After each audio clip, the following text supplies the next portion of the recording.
할렐루야. 자, 우리 작업대에 계신 분들 축복하며 인사하도록 하겠습니다.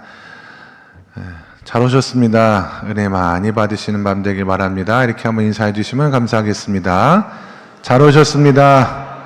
은혜 많이 받으시기 바랍니다. 네, 감사합니다. 자, 우리는 야곱이 하나님을 만나 그 이름을 이스라엘로 하나님께서 바꿔주시는 것을 알아요. 그래서 하나님의 백성을 이스라엘이다라고 부르는 것은 야곱으로부터 시작된 명칭입니다. 그리고 이스라엘의 기둥이 되는 구약성경의 가장 뼈대를 이루고 있는 12지파는 또 어디에서 기원이 되었느냐? 그것은 이 야곱, 이스라엘의 12명의 아들로부터 기인한 것이다 라고 하는 것이 오늘 성경의 말씀인데요. 그 12명의 아들이 어떤 사연을 가지고 어떤 과정을 통해서 태어났는가가 창세기 29장 31절 이하의 말씀에 이제 기록이 되어 있는 것을 볼 수가 있습니다.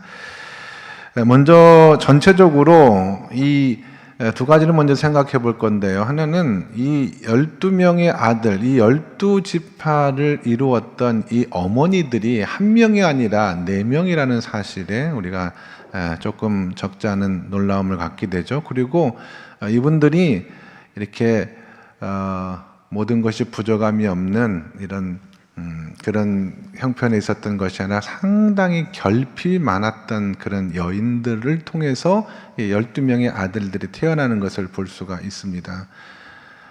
레아와 라헬은 한 자매였습니다마는 레아는 평생 남편의 사랑을 그리워했던 여인이었어요. 평생 남편이 자기를 한 번만이라도 제대로 사랑을 해주었으면 좋겠다라고 하는 그 마음에 한이 서려 있는 여자가 레아라는 여인이었고요. 라헬은 남편의 사랑을 많이 받았습니다마는 그는 자식에 대한 한이 맺혀 있던 그런 여자였습니다. 분명 남편은 나를 사랑해 주었지만 언니 레아를 통해서 아들들이 계속 태어난 것을 보고 정말 하나님 앞에 많은 눈물을 흘렸던 여인이 바로 라헬이라고 하는 여인이고요. 그가 죽을 때도 자식을 낳는 가정 중에 죽는 것을 보면 참 그의 라헬의 인생도 참 기구하다라고 하는 생각을 하지 않을 수가 없습니다. 그리고 빌하와 그리고 실바라고 하는 여인은 각각 레아와 라헬의 몸종이었어요. 그렇게 해서 이 4명의 여인들을 통하여 12명의 아들들이 세상에 태어나가는 것이 오늘 성경의 말씀에 뼈대를 이루고 있는 것을 보면 우리가 생각하는 것처럼 성경이 완전하거나 혹은 완벽하거나 아름다운 이야기들만 기록이 되어져 있는 책이 아닐 수도 있다. 12지파의 시작도 그러할 수 있다라는 생각을 하게 되고요. 또 하나는 이 12명의 아들들이요, 우리가 기대한 만큼 그렇게 훌륭하고 똑똑하고 그런 아들들이 아닙니다. 뭐 쭉 보시면은 루벤도 그렇고 시몬과 레이도 그 아버지가 이름 지어준 걸 보면은 뭐 폭력의 도구다, 이렇게 아주 잔인한 그런 싸움꾼이다, 이런 표현들이 들어가는 걸 보면은 그 자식들의 삶도 그렇게 훌륭하지는 않은 것 같거든요. 그럼에도 불구하고 이제 하나님 아버지께서 이 12명의 아들들을 사랑하시고 하나님의 위대한 나라의 도구로 사용하시는 것을 보면서 복음을 발견하게 되는 거죠.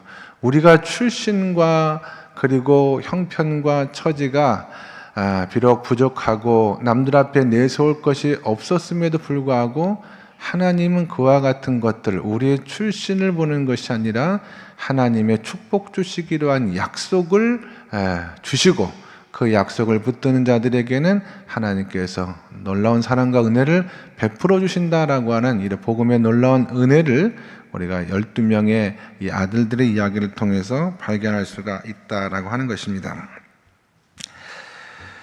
먼저 31절의 말씀을 우리가 함께 보도록 하겠습니다. 31절의 말씀 다 같이 읽겠습니다. 시작.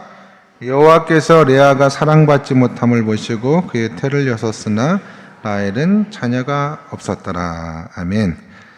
레아는 결혼을 하긴 했습니다마는 불행하게도 남편의 사랑을 받지 못했죠. 그래서 평생 남편의 사랑에 목말라 했던 여인이었다라고 아까 말씀을 드렸습니다. 아마도 레아는 생각하기를 출발은 내가 그 사랑받는 여자로 라헬만큼 사랑받는 여자로 출발을 하지 못했지만 내가 노력을 하면 애쓰면 어떻게든지 남편의 마음이 나에게로 돌아오지 않겠느냐라는 생각을 했던 것으로 보여요. 그래서 아들을 낳을 때마다 이름을 지어주는데 그 이름들이 다 그와 같은 레아의 마음을 그대로 담고 있는 이름들이었다라고 하는 것을 볼 수가 있거든요. 그러나 점점 아들을 낳을 때마다 이 남자의 마음은 결코 나에게로 돌아올 수가 없겠구나라는 사실을 깨달으면서 그 마음의 중심이 남편의 사랑에서 하나님의 사랑으로 옮겨져 가는 것도 우리가 말씀을 통해서 볼 수가 있어요. 그래서 레아는 남편의 사랑을 받지 못한 것 때문에 하나님의 사랑을 더 많이 받는 여인으로 세워져 가는 복을 누리게 되었다라고 하는 것입니다. 성경의 말씀에 인간의 절망이 곧 하나님의 희망의 시작이다라고 하는 것을 우리가 레아를 통해서 발견할 수가 있죠. 남편에게 상처받고 남편에게 좌절했기 때문에 레아는 하나님께 화세어남으로 하나님을 조금씩 찾아가기 시작했습니다. 32절의 말씀에 보시면 레아가 임신하여 아들을 낳고 그 이름을 루벤이라 하여 이르되 여호와께서 나의 괴로움을 돌보셨으니 이제는 내 남편이 나를 사랑하리로다 하였더라. 그렇게 기록이 되어 있지 않습니까? 나의 괴로움을 이 아들을 낳을 때 이 아들의 이름을 루벤이라 지어놓고 나의 괴로움을 이제 하나님께서 아신다. 이제 내 남편이 나를 사랑할 거다. 그런데 하나님은 레아의 태는 열어주었지만 라헬의 태는 열어주지 않았다라고 성경에 나와 있잖아요. 왜냐하면 라헬은 남편을 의지했고 레아는 하나님을 의지한 여인이었기 때문에 하나님께서 레아를 통해서 이제 자식을 주셨죠. 하나님은 눈물을 뿌리며 간절히 기도하는 사람의 기도를 반드시 응답해 주신다라고 하는 것도 우리가 레아의 기도를 통해서 확인할 수가 있습니다. 나의 고통을, 남편에게 사랑받지 못하는 이 고통을 하나님은 아신다라고 하는 이 레아의 슬픈 마음이 담겨져 있는 아들이 루벤이라고 하는 아들이었습니다. 그러나 남편은 돌아오지 않았다. 33절에 보시면 그가 다시 임신하여 아들을 낳고 이르되 여호와께서 내가 사랑받지 못함을 들으셨으므로 내게 이 아들도 주셨도다 하고 그의 이름을 시므온이라 하였다라고 성경은 기록하고 있죠. 시므온이라고 한 이름의 뜻은 하나님이 들으셨다는 뜻입니다. 무엇을 들으셨는데 남편이 자기를 사랑해주지 않는 그 마음, 이 레아의 마음을 하나님께서 아시고 보고 들어주셨다라고 하는 그런 뜻입니다. 레아는 시므온을 낳을 때도 이제는 남편이 이 아들을 통하여, 이 아들의 재롱과 이 아들의 성장을 통하여 내 곁으로 돌아오지 않겠는가라고 하는 그런 기대를 했지만 여전히 남편 야곱은 돌아오지 않았습니다. 계속해서 34절의 말씀에 보시면 그가 또 임신하여 아들을 낳고 이르되 내가 그에게 새 아들을 낳았으니 내 남편이 지금부터 나와 연합하리로다 하고 그의 이름을 레이라고 하였다라고 성경은 말합니다. 레이라고 하는 이런 뜻은 연합하다라는 뜻인데요. 남편이 이제는 이 새 아들을 통하여 나와 연합하지 않겠느냐, 나를 좀 더 사랑해 주지 않겠느냐라고 기대를 했습니다마는 남편은 돌아오지 않았습니다. 근데 그 과정을 보면 이 레아의 마음 속에 있는 이 뭐라 그럴까요? 저는 어렸을 때 저희 큰어머님을 꽤 좋아했거든요. 큰어머님 이제 두 분이 계신데 고향에 있는 그 큰어머님을 꽤 좋아했는데 나중에 이제 저는 그 어렸을 때니까 몰랐죠. 저희는 아들 형제가 셋입니다. 형님과 제가 있고 이제 동생이 있는데 똑같이 시집살이를 하는 거예요. 큰 동서하고 작은 동서하고. 그런데 똑같이 시집살이를 하는데 똑같이 임신을 해요. 참 신기하죠? 우리 큰어머니가 임신하면 우리 어머니도 따라서 임신을 하는 거예요. 그것도 큰어머니가 조금 먼저 몇 달 앞서서 딸을 낳아요. 그럼 우리 어머니가 몇 달 있다가 아들을 낳습니다. 처음에는 그러려니 했겠죠. 근데 그 다음에 3년이 지나서 큰어머니가 임신하니까 또 우리 어머니가 똑같이 임신을 하는 거예요. 그것도 몇 달 상간으로 그 큰어머니가 딸을 낳았더니 우리 어머니가 나를 낳은 거예요.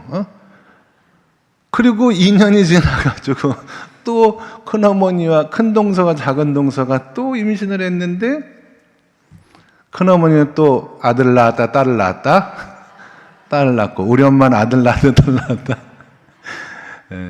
저는 그런 거 하나도 몰랐는데 그 시절에 참 우리 큰어머니도 말 못할 눈물이 있었겠구나라는 생각을 제가 장성하다가 어느 날 그런 생각이 들더라고요. 그렇게 낳기만 하면 딸만 낳고 저 작은 동서는 낳기만 하면 아들만 낳고 그러니 할아버지 할머니 온 집안 식구들 사랑이 그쪽으로 가면 우리 큰어머니가 얼마나 많이 힘들었을까 그런 생각을 제가 해본 적이 있거든요. 레아가 자식을 3명을 낳으면서 내 남편 야곱이 나에게 돌아오지 않을까 했지만 끝내 돌아오지 않았거든요. 그러다가 이제 35절에 보시면 35절 같이 읽겠습니다. 그가 또 임신하여 아들을 낳고 이르되 내가 이제는 여호와를 찬송하리로다 하고 이로 말미암아 그가 그의 이름을 유다라 하였고 그의 출산이 멈추었더라. 아멘. 4번째 아들을 낳고 그런데 분위기가 달라요. 이름을 짓는데 이제는 여호와를 찬송하리로다 하고 이로 말미암아 그의 이름을 유다는 찬송이라는 이름의 뜻이거든요. 그러니까 지금까지는 쭉 보면은요, 이제 내 남편이 나에게 돌아오겠지, 하나님께서 내 괴로움을 들어주셨으니까 남편이 나를 다시 사랑해 주겠지, 계속 초점이 남편에게 있었는데 이제 깨달은 거예요. 레아가 4번째 아들을 낳고서 내가 마음으로 의지하고 내가 한평생 바라보고 살아가야 될 대상이 남편이 아니구나, 하나님이구나 라는 사실을 레아가 깨달으면서 내 인생에 의지할 분은 하나님이라는 사실을 깨닫고 그의 아들의 이름을 유다라고 지었다라고 하는 것에 전 특별한 의미가 있다고 생각을 합니다. 남편의 사랑에 얽매여 있던 자신이 얼마나 불쌍하고 허무한 존재인가를 비로소 깨닫고 그 마음이 하나님을 찬양하는 삶으로 완전히 바뀌게 되는 계기가 이 아들을 낳을 때쯤에 있었던 사건으로 보입니다. 여기서 남편은 아마도 세상에 비유를 할 수도 있겠죠. 우리가 세상의 어떤 성공이라든지 인정이라든지 물질이라든지 인간적인 사랑이라든지 그런 것을 얻으면 내 인생이 정말 행복하지 않을까, 그것만 얻으면 내 인생, 그것만 채워지면 내 인생이 정말 아름다워지지 않을까라고 생각하지만 결국 얻는 것은 아무것도 없고 오히려 더 목마름만 깊어갈 뿐이다 라고 하는 사실, 그 영적인 실체를 우리가 레아의 깨달음을 통해서 확인할 수가 있다라고 하는 것입니다. 레아는 영적으로 분명 유다를 낳으면서 성숙한 사람으로 변해져 갔다라고 저는 그렇게 확신을 합니다. 그렇게 태어난 아이가 유다고요. 이 유다가 이스라엘의 12지파의 영적인 장자권을 계승하는 그런 아들이 되었고요. 그 유다의 후손 가운데 메시아이신 그리스도 예수가 나온 것도 어떤 의미에서는 레아의 기도가 또 작용하지 않았을까, 그런 생각도 잠깐 해보게 됩니다. 그래서 레아라는 이 여인을 통해서 우리는 세상에서 특별히 가까운 사람에게 버림받을 때 하나님 앞에 속히 돌아와야 된다라는 그런 사실도 하나 깨닫게 됐고요. 남편에게 버림받았을 때 하나님을 발견할 수 있는 그런 은혜를 입었다라고 하는 그런 영적 교훈, 또 하나님께 나아갈 때 우리에게 실수가 있고 상처가 있을지라도 눈물과 간절한 마음으로 나가면 하나님은 반드시 외면하지 아니하시고 우리의 기도를 들어주신다라고 하는 그와 같은 진리들을 이제 깨달아 알 수가 있겠습니다. 그게 이제 레아를 통해서 배우는 교훈이에요. 레아는 남편 사랑에 목마른 여인이었다라고 한다면 반대로 라헬은 자식의 목마른 여인이었습니다. 세상에 여러분 모든 것을 다 갖춘 사람은 없어요. 저 사람 정도면 다 갖추고 살아가는 사람이 아니겠느냐라고 생각하지만 얼마든지 그렇지 않을 수가 있다라고 하는 거예요. 우리는 모르죠. 근데 그 사람은 또 그 사람만의, 그 사람 나름대로 고통과 아픔이 있다라고 하는 것입니다. 제가 대치동에서 목회를 했는데요. 그 대치동 아이들은 굉장히 똑똑하거든요. 그래서 아주 별로 공부 잘하는 것 같지 않은 아이라고 하더라도 서울에 있는 유명한 대학에 다 들어가요. 그래서 굉장히 집집마다 내노라 하는 그런데 제가 신방을 가면서 발견한 놀라운 사실은 집안에 남들에게 말 못한 자식들이 다 한두씩은 다 있다라고 하는 거예요. 다 겉으로 보기에는 조금도 부족함이 없는 것 같은 가정들이지만 또 그 가정마다 또 말 못한 사연들, 말 못한 자녀들이 다 있는 것을 보고 제가 그런 생각한 적이 있었어요. 아, 정말 하나님은 공평하시다. 정말 하나님은 공평하시다. 그리고 세상에 이와 같은 기도 제목에 없는 가정이 없구나. 그런 의미에서 우리는 정말 공평하신 하나님의 은혜 가운데 살아가는 사람들이구나. 그런 깨달음을 제가 얻었던 적이 있었는데 이 가정도 마찬가지죠. 라헬이 레아는 라헬을 볼 때마다 너무나 부러웠겠죠. 남편의 사랑을 받는 그 모습을 보면서 꿀 떨어지는 그 관계를 보면서 얼마나 가슴 아픈 눈물을 흘렸겠습니까? 근데 라헬은 똑같이 레아가 아이를 낳고 그 아이를 키워가는 모습을 보고 눈물을 흘리는 거예요. 너무너무 자식을 갖고 싶지만 하나님께서 그 태복을 열어주지 않는 그런 눈물과 고통 속에서 살아갔던 여인이었다라고 하는 것을 우리가 말씀을 통해서 볼 수가 있습니다. 그래서 남편에게 내가 자식을 못 낳으면 남편을 탓하고 나 죽어버리겠다고 막 이렇게 때를 쓰는 장면도 나와요. 성경에 보면 야곱이 자식을 내가 주냐 하나님이 주시는 것이지 하면서 그 과정에서 라헬이 꾀를 낸 게 뭐냐면 좋아, 내가 자식을 낳지 못하면 내 몸종을 통해서라도 자식을 내가 낳아야겠다. 그래서 자기의 몸종이었던 빌하를 남편에게 앞세우고 이 여인을 통하여 내 대신 자식을 낳아달라고 강청하는 그런 장면이 나옵니다. 그래서 결국 이 빌하를 통해서 30장 3절 이하의 말씀이죠. 라헬이 이르되 내 여종 빌하에게 들어가라. 그가 아들을 낳아 내 무릎에 두리니 그러면 나도 그로 말미암아 자식을 얻겠노라 하고 강청한 후에 태어난 아들의 이름이 6절의 말씀입니다. 30장 6절의 말씀 읽어볼게요. 시작. 라헬이 이르되 하나님이 내 억울함을 푸시려고 내 호소를 들으사 내게 아들을 주셨다 하고 이로 말미암아 그 이름을 뭐라고 지었다고요?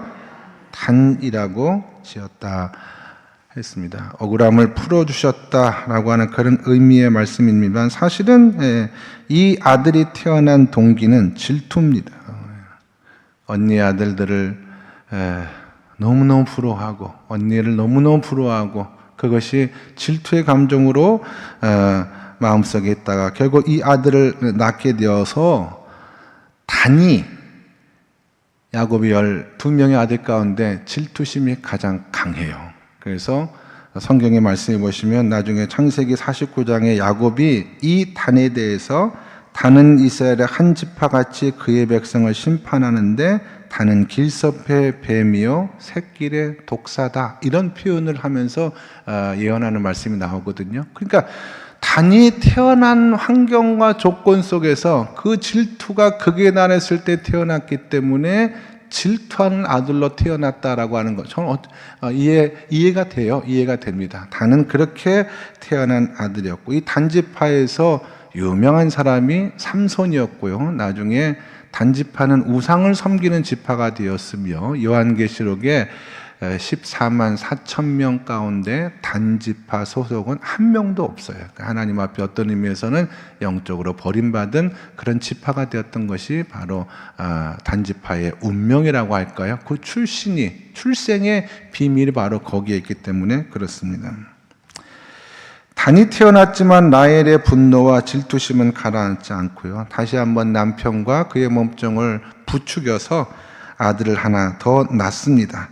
30장 7절과 8절에 보시면 라헬의 시녀 빌하가 다시 임신하여 둘째 아들 야곱에게 낳음에 라헬이 이르되 내가 언니와 크게 경쟁하여 이겼다 하고 그의 이름을 납달리라 하였다라고 성경에 기록이 되어져 있죠. 납달리는 경쟁이라는 의미를 가지고 있는, 그러니까 하나님께서 이와 같은 생명을 주셔서 너무나 감사합니다, 축복해 주셔서 감사합니다, 그렇게 아이를 낳은 것이 아니라 아이를 낳자마자 야, 내가 이제 언니와의 경쟁에서 어느 정도 하나가 아니라 어느 정도 경쟁력을 갖췄구나, 이런 의미를 담아서 그 아들을 이름을 지어주었다라고 하는 것에 라헬의 마음이 담겨져 있는 거죠. 근데 이 납달리는 비교적 순하게 축복을 받으면서 조용한 가운데 잘 자라가는 아들로 성경에 기록이 되어져 있어요. 그러니까 불우한 환경에 태어난 아들일지라도 부모의 성품을 남지 아니하고 바르게 잘 자라가는 아이들도 있어요. 가만히 보면 그거 참 신비스럽지 않습니까?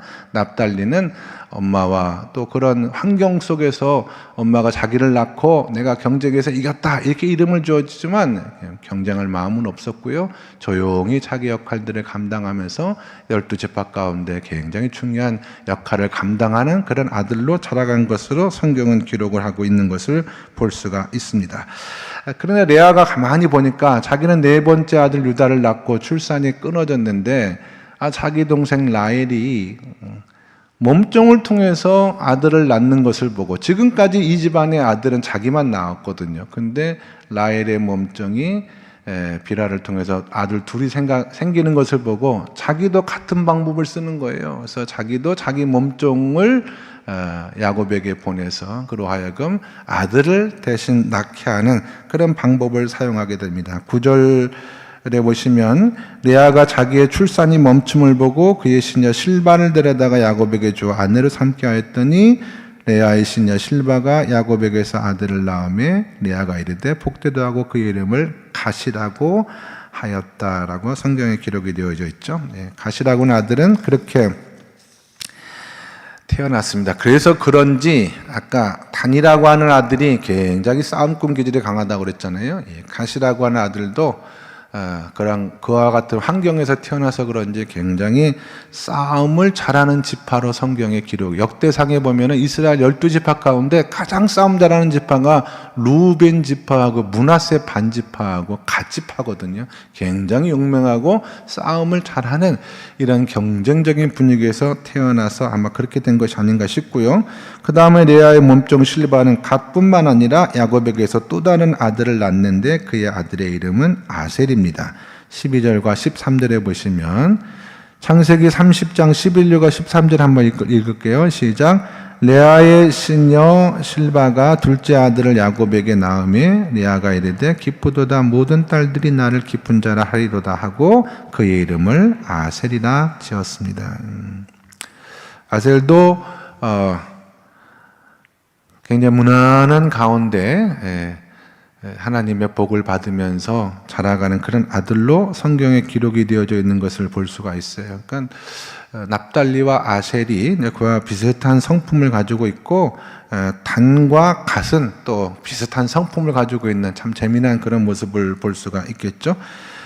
그리고 레아가 그게 끝인 줄 알았는데 레아를 통해서 또 아들 둘을 더 낳게 되는 것을 볼 수가 있거든요. 큰아들이 들판에서 맥추절을 준비하고 돌아오는 길에 합판채라고 하는 나무 열매를 얻어오게 됩니다. 합판채라고 하는 나무 열매는 오렌지 색깔 조그만 열매인데 이거는 과거에 그 당시에 불임 치료제로 굉장히 유명한 그런 열매를 가지고 돌아오니까 라헬이 평생에 소원이 아들 낳는 거 아니었습니까? 그래서 쫓아가서 언니에게 그거 좀 달라고 했더니 언니가 안 줘요. 네가 남편도 뺏어가더니 무슨 이거 우리 아들이 얻어온 이 합한채까지 뺏어가려고 하느냐 했더니 라헬이 흥정을 하기를 오늘 밤 내 남편이 나에게 오기로 했는데 언니가 대신 남편과 하룻밤을 보내고 대신 그거 나에게 달라. 그렇게 해서 하룻밤을 보내고 낳은 아들이 이사갈이라고 하는 아들입니다. 값을 치루었다라고 하는 거예요. 합한채를 내어주고 대신 아들을 얻어서 레아에게서 다섯 번째 아들인 이사갈이 태어나게 됩니다. 그 이사갈은 굉장히 성경에 보면은요, 창세기 49장에 야곱의 축복의 말씀에 보면 이사갈은 양의 우리 사이에 꿇어 앉은 건강한 낙이다 라고 칭할 정도로 굉장히 땅을 귀하게 여기고 노동과 휴식의 의미를 안 자기가 등에 짐을 짊어지고 다른 사람을 섬기고 봉사할 줄 아는 지파로서 이스라엘 12지파 가운데 자리 잡고 있는 그런 지파가 바로 이사갈이라고 하는 지파, 매우 괜찮은 지파입니다. 그런데 모세가 12지파에 대해서 예언하신 신명기의 말씀에 보시면 이런 말씀이 나와요. 스불론에 대하여는 일렀으되 스불론이여 너는 나감을 기뻐하라. 이사갈이여 너는 장막에 있음을 즐거워하라. 이사갈과 스불론 지파를 같이 묶어서 예언을 하는데 그것은 이사갈 바로 밑에 동생이 스불론이라는 동생이기 때문에 그렇습니다. 그리고 스불론은 밖에 나아가는 걸 좋아하고 이사갈은 나가라고 해도 안 나가고 집안에 있는 걸 좋아하는 그런 아들이었어요. 한배에서 나온 자녀들도 다르지 않습니까? 그런 의미를 가지고 있는 이사갈과 스불론이 하나님께서 레아를 통해서 주신 5번째와 6번째 아들이고요. 그렇게 해서 총 10명의 아들이 태어났는데 이제 하나님께서 마지막 때에 라헬을 통해서도 태의 축복을 열어주는 것을 볼 수가 있어요. 창세기 30장 22절에서 24절의 말씀에 보시면 하나님이 라헬을 생각하신지라 하나님이 그의 소원을 들으시고 그의 태를 여셨으므로 그가 임신하여 아들을 낳고 이르되 하나님이 내 부끄러움을 씻으셨다 하고 그 이름을 요셉이라 하니 여호와는 다시 다른 아들을 내게 더하시기를 원하노라 하였더라. 아멘. 그렇게 태어난 이 아들이 그 유명한 요셉입니다. 11번째, 야곱의 11번째 아들로 태어났고요. 그 이름의 뜻은 성경에 나와 있는 그대로 하나님이 내 부끄러움을 씻으셨다라고 하는 뜻입니다. 이 이름, 요셉이라고 하는 이름을 통해서 라헬이 얼마나 많은 눈물, 자신은 아들 한 명도 낳지 못했는데 10명의 아들들이 뛰어놀며 치고받고 싸우며 장성에 나아가는 것을 보고 라헬이 흘렸던 그런 눈물을 하나님 아버지께서 다 씻어주셨다라고 하는 이름의 의미를 통해서 라헬이 드디어 아들을 낳게 됩니다. 그래서 그런지 야곱은 야곱의 12명의 아들 가운데 가장 탁월한 아들이에요. 유다를 통해서 메시아가 이 땅에 오는 영적 장자의 권한을 유다가 받았습니다마는 오히려 이 요셉이 이스라엘 12지파 가운데 가장 축복을 많이 받은 그런 지파가 되고요. 요셉 이후 야곱에게 또 다른 아들이 태어나는데 그 아들의 이름은 베냐민입니다. 이 누뚱이로 태어난 베냐민의 이야기에는 슬픈 사연이 있죠.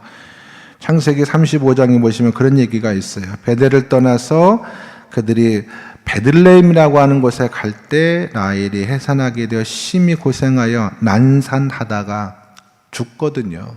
자기가 이제 이 아들의 얼굴도 보지 못하고 죽는구나 라고 하는 생각이 마음에 미치니까 너무나 슬퍼서 그의 이름을 베논이라고 지으려고 했어요. 라헬은 나 너무 슬프다. 내 아들을 보지도 못하고 가는 것에 대해서 너무나 슬프다 했지만 이제 아버지가 그 이름을 베냐민으로 바꾸죠. 슬픔의 아들이 아니라 강한 오른손의 아들이다 해가지고 베냐민이라고 이름을 짓는 것을 볼 수가 있으면 참 레아는 레아대로 가슴 아픈 인생을 살아갔고 또 라헬은 라헬대로 참 비극적인 인생을 살아갔던 이야기를 우리가 창세기의 말씀을 통해서 볼 수가 있습니다.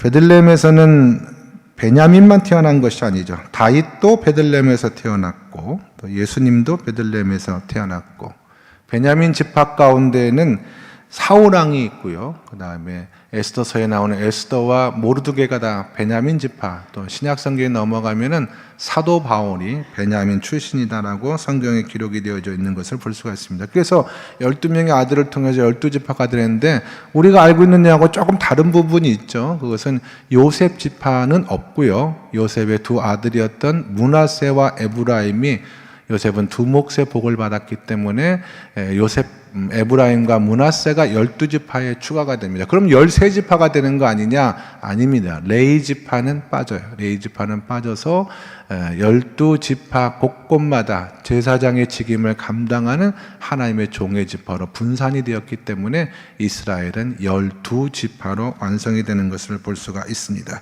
하나님은 4명의 여인에게서 배다른 형제들로 각각 태어나서 도덕적이고 영적인 수준이 달랐습니다마는 그들을 12지파로 삼아주셨고 한 지파 한 지파 한 사람 한 사람을 하나님께서 귀하게 축복하시는 삶으로 이스라엘을 세워가는 것을 성경을 통해서 볼 수가 있어요. 12명의 사도도 출신과 배경은 다 다르고 부족한 부분 너무나 많습니다마는 예수님께서는 그들을 훈련시키시고 성령의 기름을 부어주셔서 땅끝까지 복음을 증거하는 위대한 사도로 사용한 것을 성경을 통해서 볼 수가 있습니다. 우리의 출생, 우리의 과거, 우리가 일일이 다 말하기에 부족하고 부끄러운 과거와 출생이 있을지라도 하나님에게 중요한 것은 우리가 어떻게 어디서 태어났느냐가 중요한 것이 아니라 하나님의 약속을 붙잡고 어디서 무엇을 하며 하나님의 종으로서의 삶을, 축복된 삶을 살아가느냐, 여기에 있다라고 하는 사실을 이 자녀들의 삶을 통해서 우리가 확인할 수가 있습니다. 이스라엘 백성들은 하나님 앞에 제사를 지낼 때 제사장이 그 제사를 인도하지 않습니까? 제사장이 없는 특별한 가운에는요 12지파를 상징하는 보석이 매달려 있고요. 그 보석에는 각각 12지파의 이름이 아름답게 새겨져 있어서 하나님은 제사하는 제사장과 하나님의 백성들이 하나님 앞에 나올 때 12지파를 사랑하시고 축복하시고, 이 사람들이 좋아하는 표현이 보석과 같이 우리를 사랑하시고 보석과 같이 우리를 축복하신다, 그런 말을 많이 하거든요. 하나님께서는 저와 여러분도 12지파와 같이 보석과 같이 사랑하시고 보석과 같이 축복하시는 하나님의 종들인 것을 여러분 꼭 기억하시고, 믿음과 신앙의 삶을 살아갈 때 출신이 중요한 것이 아니라, 배경이 중요한 것이 아니라 하나님의 축복이 중요한 것이고 축복의 약속이 중요한 것이다라는 사실을 깨닫고 그 약속을 온전히 붙들어 12지파와 같이 위대하게 하나님께 쓰임받고 사용되어지는 우리 모두가 다 될 수 있기를 예수님의 이름으로 간절히 축원합니다. 기도하겠습니다. 하나님 아버지, 우리는 축복된 삶을 살아가지 않으면 안 되는 하나님의 참으로 귀하고 소중한 보석과 같은 자녀인 줄로 믿습니다. 과거와 출신은 다 다르지만 하나님의 약속을 붙들고 복음의 은혜 가운데 새로운 삶을 살아가는 우리 모두를 하나님 기억하여 주시옵시고, 하나님 나라의 영광과 축복 가운데 위대하게 쓰임받을 수 있는 12지파 같은 하나님 백성들이 될 수 있도록 인도하여 주시옵소서. 우리 양님께도 그렇게 쓰임받는 교회가 되길 원하며, 이 시간 머리 숙인 모든 주의 백성들도 하나님의 은혜의 장중에 붙들린 귀한 종들 되길 원하오니 하나님 축복 주시고 은혜 위에 은혜를 더하여 주시옵소서. 예수 그리스도 이름 받들어 기도드리옵나이다. 아멘.